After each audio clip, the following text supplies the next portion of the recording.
एक बार एक राजा के महल में एक व्यापारी दो गायों को लेकर आया।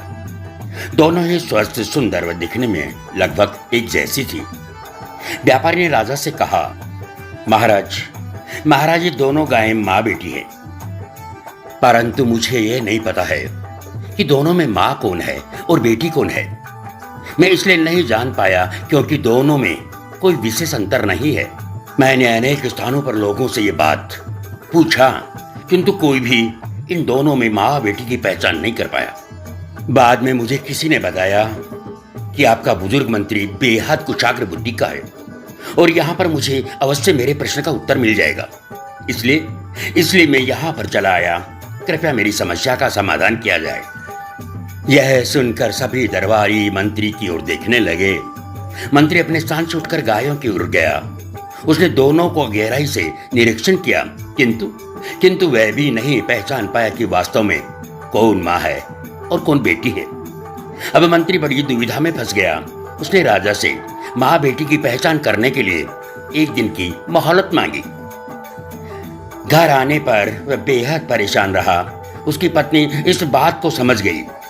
उसने जब मंत्री से परेशानी का कारण पूछा तो उसने सारी बात बता दी। यह सब सुनकर उसकी बुद्धिमान पत्नी बोली, अरे बस इतनी सी बात है, ये तो मैं भी बता सकती हूँ।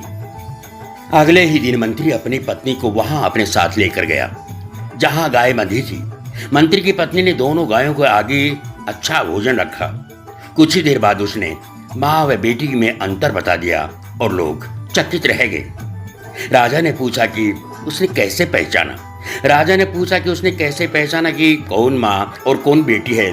तो मंत्री की पत्नी बोली, पहली गाय जल्दी खाने के बाद दूसरी गाय के भोजन में मुंह मारने लगी और दूसरी वाली ने पहली वाली के लिए अपना भोजन छोड़ दिया। ऐसा केवल एक माँ ही कर सकती है, यानी दूसरी वाली माँ है। माँ ही बच्चे के लिए भूखी रह सकती है। माँ में ही त्याग, करुणा, वात्सल्य, ममत्व के गुण विद्यमान होते हैं। इस दुनिया में माँ से महान कोई नहीं है। माँ के चरणों में भगवान को भी झुकना पड़ता है।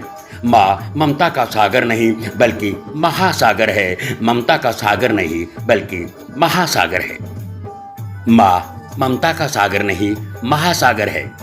ये लघु कथा फेसबुक पर अविनाश पाठ के द्वारा पोस्ट की गई है, जिसका वीडियो रूपांतरण कर स्वर देने का प्रयास किया है पूरणमल पारिक, जवान भाई।